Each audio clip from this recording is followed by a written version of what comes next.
Hi guys, welcome back to Babylon. I'm going to talk about Baz Luhrmann's Elvis that came out this year. It's going to be a somewhat of a spoiler-filled discussion, or Yeah, yeah. We've previously done a trailer reaction, yeah. and now we've watched the full film, the whole 2.5+ hours, Yep.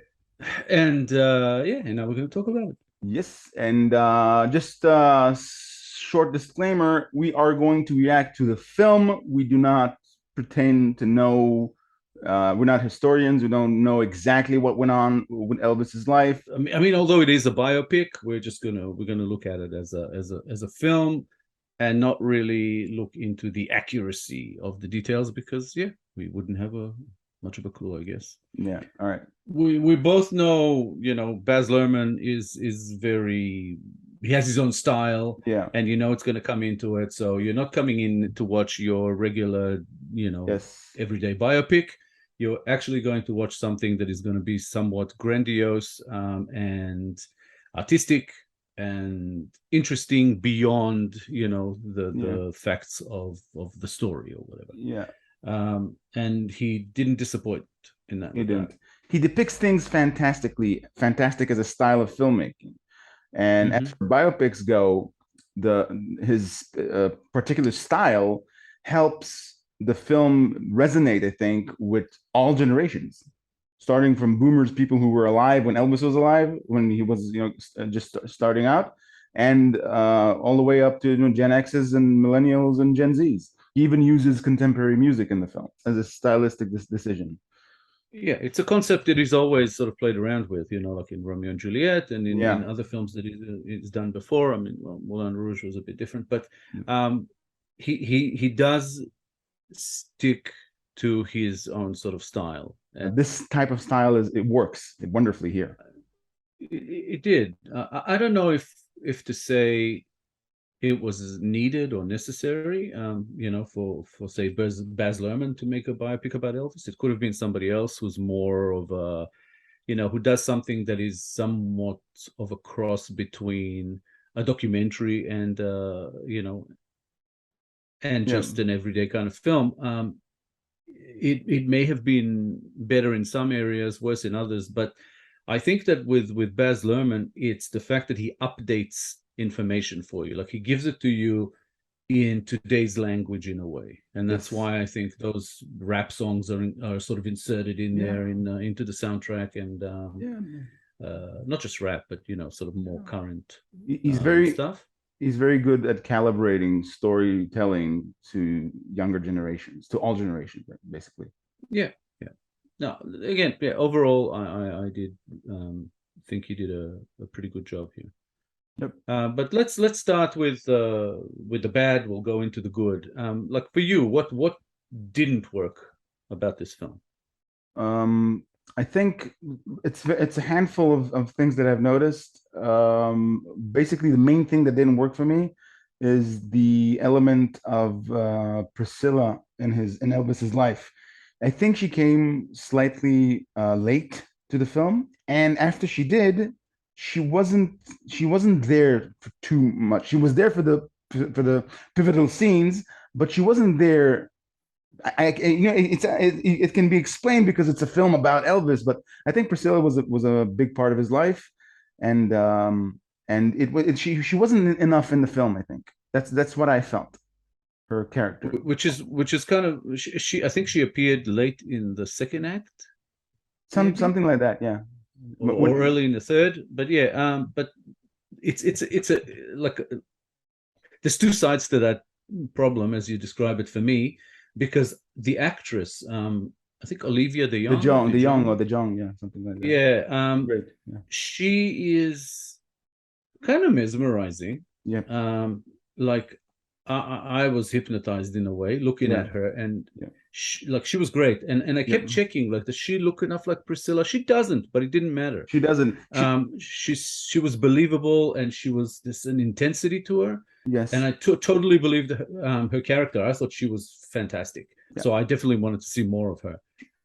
And I agree with you. I think there wasn't enough of that part of the story, and also into the third act, I don't think there was enough of Elvis's last few years sort of thing. His final Be- deterioration. yeah. I think they showed more of, it's not exactly the glamorous side, but Yeah, I think Luhrmann didn't want to go into yeah, showing us, what a lot of people have termed as yeah, fat Elvis, because it would also be, you know, kind of a negative, and I think he wanted to keep Elvis as a positive. yeah. Because he And felt like he felt like he told and everything he had to tell before that moment.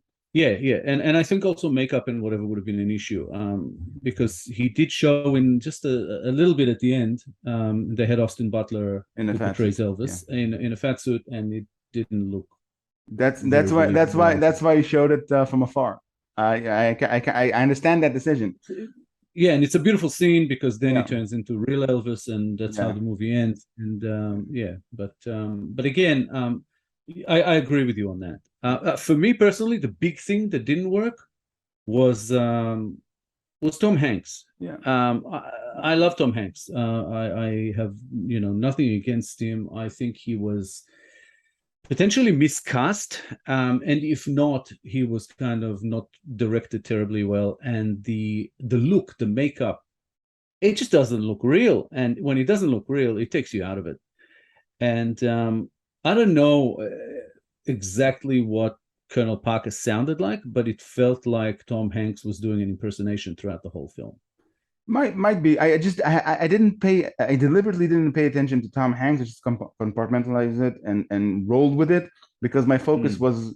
was elsewhere, or should I say, my focus was on the entire film as a picture. Yeah, So it I, didn't really I bother did the me because same. I Yeah, agree with you, but it didn't really. I didn't let it I, ruin my experience. I agree. I agree. I did the same thing. I noticed it early. I mean, I knew it was coming because we talked about it because we both noticed it Yeah. in the trailer. Yep.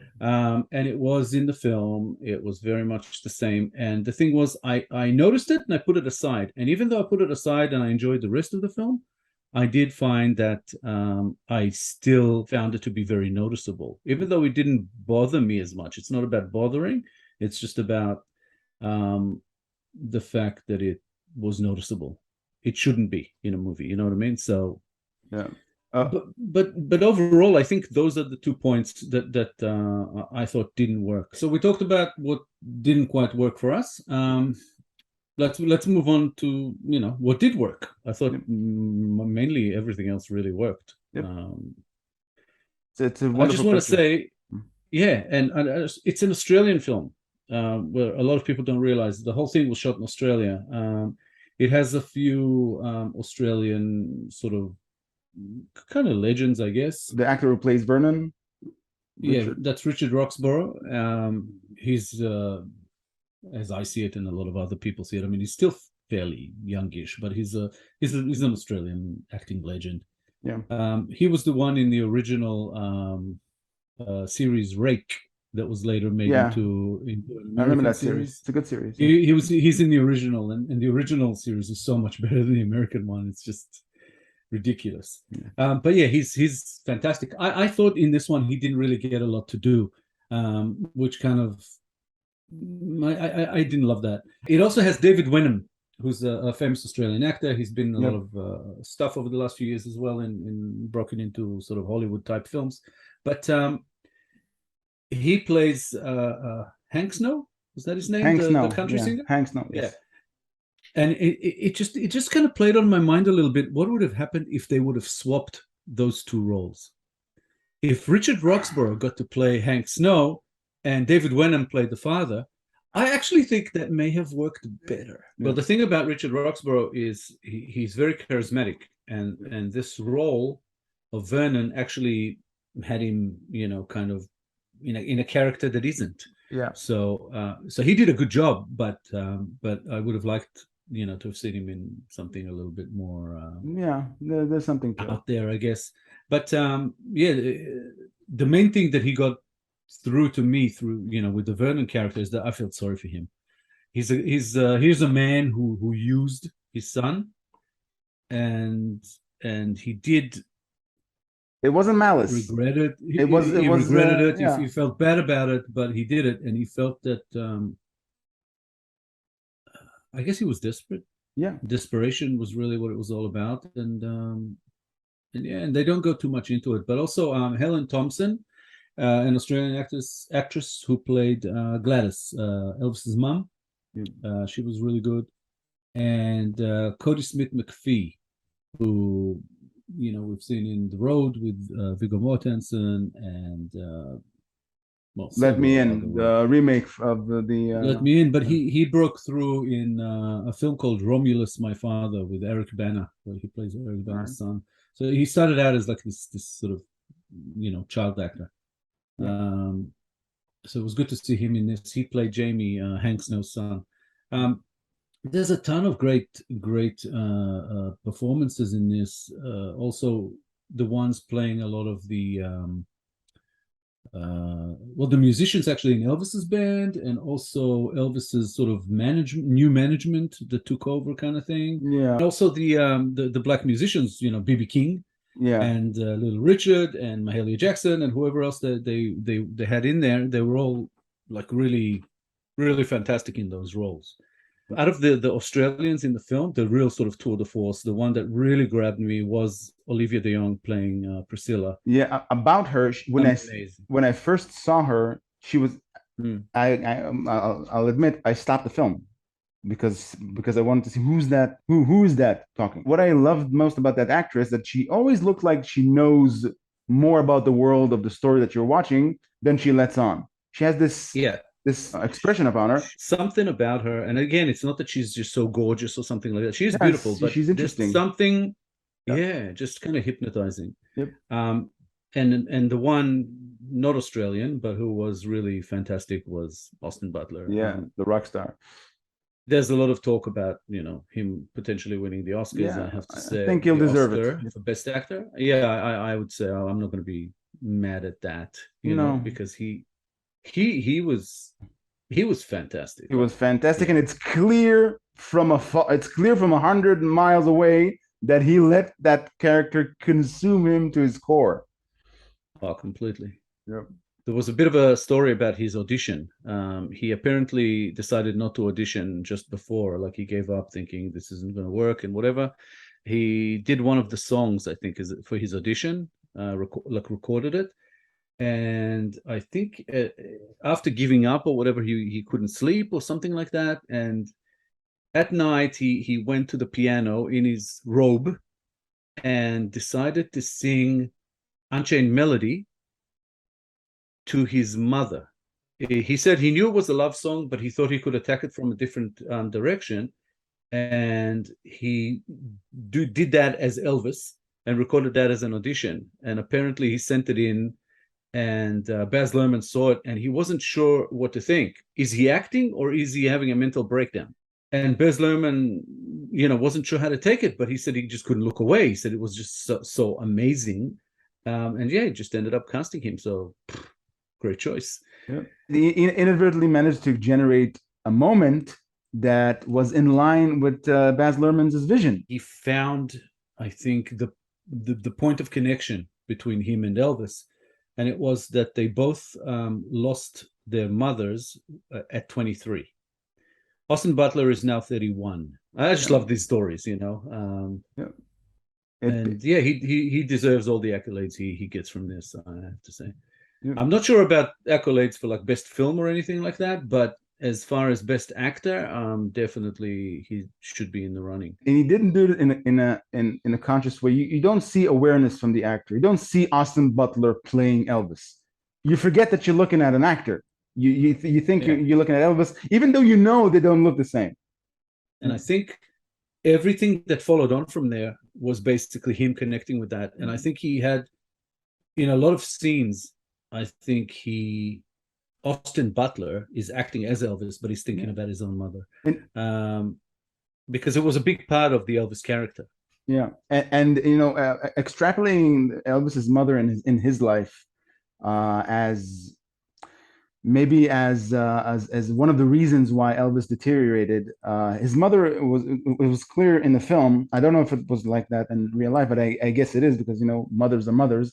he lost his mother when he was 23, and the film depicts her as being his lighthouse, his guide. So when he lost his mother, he basically was left, alone in the darkness.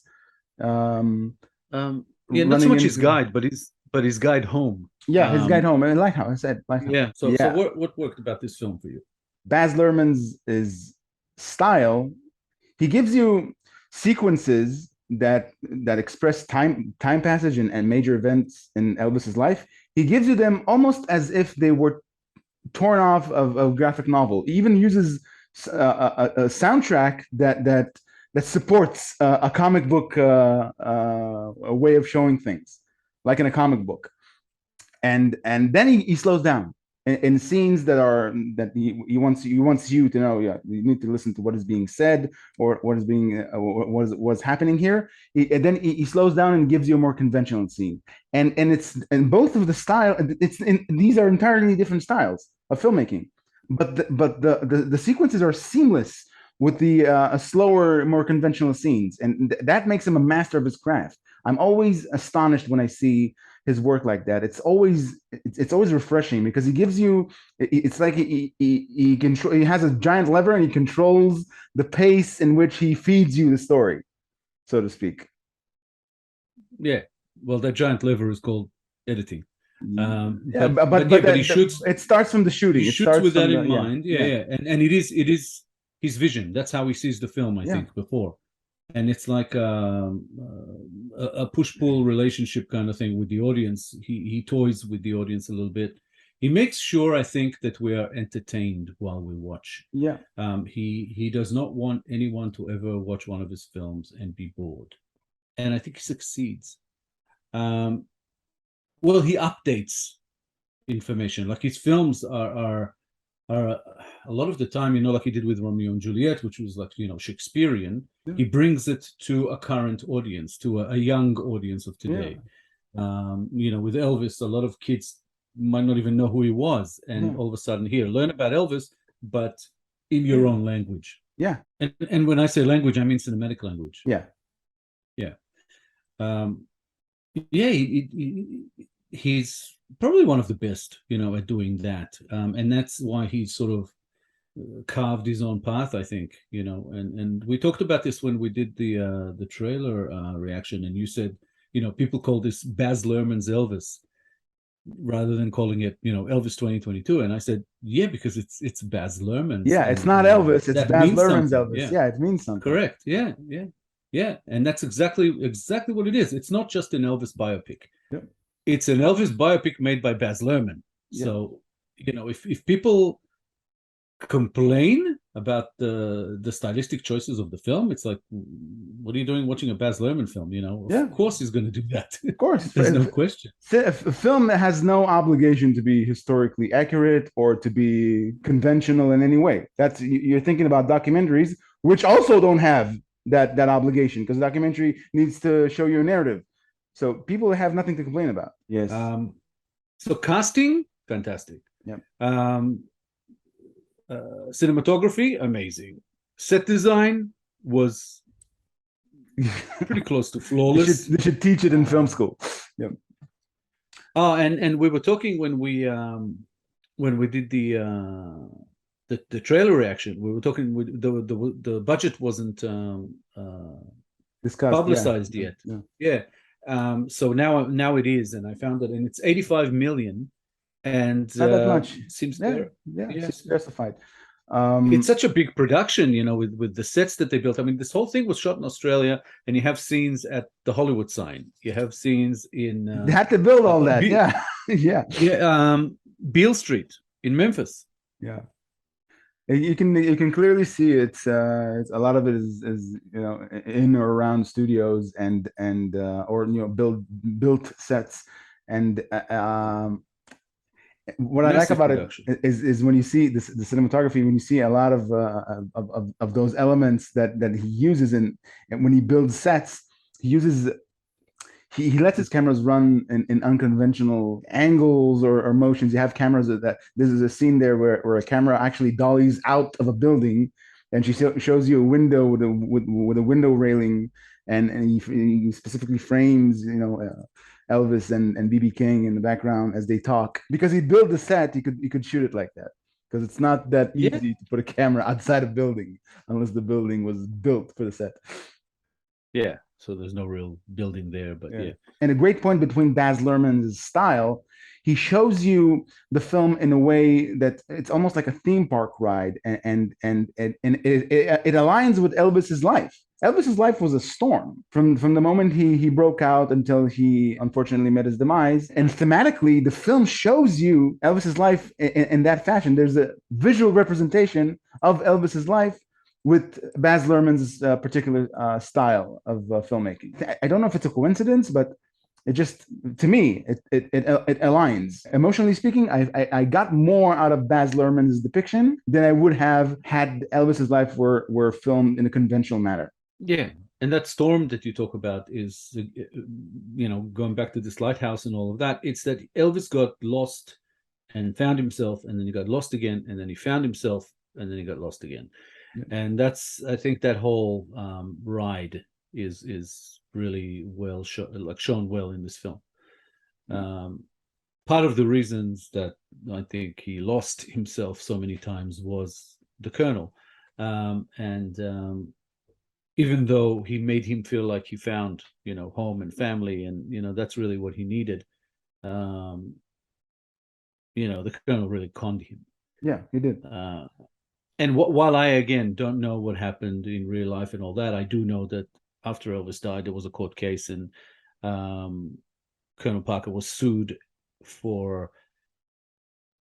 basically robbing Elvis. Taking 50% of his earnings is just crazy, and for any agent, 50%. And I think the court ruled against him, and he had to pay, however much. Yeah, but then kind of disappeared and also died. Broke gambler or whatever. Baz gives you in the underlying subtext that although the Colonel did con Elvis, Elvis deteriorated and eventually died because of his own decisions. It was true that he had a lot of pressure on him, but his obsession to be on stage and to make music was it was always there. So it's apparent in the film that Elvis was responsible for his own demise. Yeah, but the film also shows you that that's where he was most alive, when he was on stage and doing shows and this and that. The problem was that he was sort of trapped and caged into this kind of contract where he could only do what he's told to do and how he's told to do it, and he couldn't break free, even though at times he did. It was a very, very toxic relationship. And the film does depict that, and a lot of people have said, the film sort of, for lack of a better word, shits all over Colonel Parker, and he's the bad guy, and he makes Elvis to be the good guy. One part I agree that Colonel Parker is the bad guy in this, no question, in the film, and I don't know if Elvis is really the good guy as far as good. No, I think he's the protagonist, is the hero of the story, but he's shown as a very, very talented young man who cares for people close to him. He's caring. He wants to take care of everyone, but ultimately he's also, a victim of his own obsession. He let himself become a drug addict, for one. He was a terrible husband and a terrible father. Yep. I mean, he was a not such a good husband even before he was a drug addict. So, he got on the road, and what happens on the road and all of that shit when, he cheated on Priscilla and all the rest of it. The rock star. That's what rock stars do. Yeah, I mean, it's not something I, condone, but yeah. Yeah, it is what it is. It's not it's not to justify. So that's what I'm saying. He was a very, very flawed individual, but you can't argue that the talent. No. He was amazing. And the film, I thought, kind of glossed over several things, to do with, say, racism, to do with that sort of competition that existed in music, between the Stones and the Beatles and Elvis. It kind of glossed over that because it kind of looked at him as a solo artist, and it mentions the Stones and the Beatles, but as bands. Yeah. And they came up when he went down. Yeah. And he kind of came up again. And he mentions them to show, I think, to me at least, more than anything, how times have changed from when Elvis started performing, and what people consider to be not cool of him to do, and how times have changed, and how it took him a while to figure that out. Yeah, I can go back to being myself, and people will love it. Nobody would complain.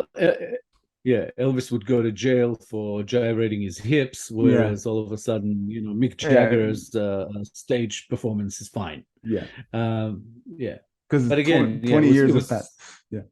But it was just on that sort of cusp of times changing, and also much of that is also to do with racism, because before that it was like he's behaving, like blacks do with the music. Yeah. But once racism was, for lack of a better description, less of a problem, where black musicians were more accepted and recorded and sold and celebrated, then this became less of an issue, because that's how they perform, and that's the beautiful sort of spice and excitement that they bring to the stage. And you had Elvis and Mick Jagger, and who else did you mentioned someone else before when we were talking? I talked about Jerry Lee Lewis. Jerry Lee Lewis. Yeah, he was also quite controversial, is what I'm saying. Yeah, he married his cousin. With his, yeah. Well, I'm talking about his performance. Balls of Fire, blah blah blah. Yeah. So it was really, Elvis was around for the times changing, the changing of the times. Around then. So he got to experience it before and after, although after was maybe a little bit too late for him to fully reap the benefits of that change, I guess. And he's still engraved in human history as one of the best performers of all times, if not the best performer at all times. I'm saying as the way he was remembered. And you talked about before, what would have happened if he hadn't deteriorated? If he had learned to pace himself and live a full life of performing, what would have happened? That's the tragedy. Yeah. And what would have happened if he would have had different management, and he would have toured overseas and all the rest of it, and not so trapped in the US. 5-year contract at the International in Las Vegas. Yeah, but I talked about when we lose such great people, then it kind of makes me think that maybe we didn't deserve them. That's what they were taken so early from us. Maybe the world didn't deserve Elvis. That's why Elvis went. And again, it's the talented ones tend to somehow shine bright and then fizzle out early. And Elvis was 42. Yeah, overall, I thought it was a pretty good film. It's probably not as good as some of Baz Luhrmann's best. It's not up there, I would say. Moulin Rouge and Romeo and Juliet. Yeah, I think Romeo and Juliet is my favorite of his. Yeah, mine too. But it's sort of a little bit below that. My out of 10 score for this one is 7. But a solid 7. That's kind of surprising. I thought you'd give it more. I'd have to give it an 8 because in comparison to other biopics, or in comparison to Baz Luhrmann's style, he did a great service to Elvis by showing his story with his particular style. I think it's like a perfect storm. It's the perfect director to direct a biopic of that stature. Yeah, look, if that choice that I was talking about, the Tom Hanks thing, and also the fact that the third act suffered for most of the third act, because it was too rushed and it didn't go into enough detail about certain things. It didn't show you enough of certain characters. It felt like it glossed over a little bit about, on a few things. I think that for me drops it down to a 7. But it was like I said, a solid 7. 7 for me is good. So I don't think it was a bad film. I did enjoy it. I'm not sure again, how close to truth, reality, whatever the Yeah, that details doesn't. are. We're not talking about truth. Yeah, But talking about. yeah, Oh, but whatever, Baz Luhrmann is uh definitely a master. He knows what he's doing, and he showed it here. 2.5 over 2.5 hours. I did not feel, bored or anything like that at any point of the viewing yeah. experience. To people who frown upon cultural appropriation, I think Baz did a great service in depicting the way Elvis was influenced by Black culture, and the synergy that was between him and Black artists. And the service that Baz did in his depiction is it shows how important is the fusion between cultures, between peoples. Because when you come from a place of artistic expression, it's important that you have a lot of elements in your toolbox from different cultures. I think it's important for peoples to share their culture. With Elvis, it was like one of the most important ingredients in his approach to Yeah, music was the Black soul and rhythm and blues yeah. and blues and everything that he brought from that. I've never heard anything or anywhere stating that he came up with it, or him saying that he brought it no, it's never the I don't know if case. he brought it, but he probably brought it to the mainstream, and he fused that Black music with country music. Yeah, And that fusion created something new. yeah, But in the movie, it's like that whole yeah, thing that was like his first sort of hit. That's all right, mama. yeah, Doing all of that. It's not exactly the way the Blacks were doing it, and it's not the way that yeah, country musicians were doing it. yeah. He sort of made it into some beautiful fusion, and it really worked. So Yeah, that's what's important to do that. And nowadays, if you do it, then you'll get criticized. But it's not a bad thing. Not only it's a good thing. It's an important thing. It serves art. It serves And music. another thing I forgot to mention earlier that I liked about this movie is that it did mention and show Elvis's shortcomings, whether it was as a husband, as a father, drug Yeah, addict, blah blah yeah, blah, but also within his artistry as an actor. That yeah. he wasn't a very good actor, No, he and wasn't. he made some pretty shitty films. Yeah. Today, a lot of people still love them, but again, it's like watching Elvis in a movie. It's not like watching a Yeah, movie. you know you're watching Elvis, and even Elvis knows that you're watching Elvis. He was just not an actor. He was a Yeah, performer. He but was an but I artist. like that they put that across, that he tried, but he couldn't quite get there. I Yeah, think that's us for Elvis. yeah, I'm sure that as soon as we finish the recording, we'll probably remember some things that we want to talk about. But yeah. We need I think yeah. I think we went pretty long with this one. So.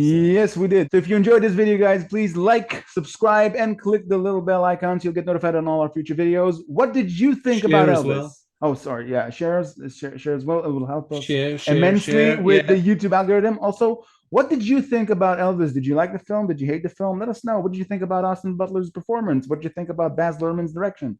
Until next time, guys, thank you for Yeah, watching. definitely keep the comments coming, Yes. and keep the suggestions coming for further episodes. And yeah, thanks for watching, and we'll see you again real Yeah. soon. Yeah. See you in the next one. Bye, guys.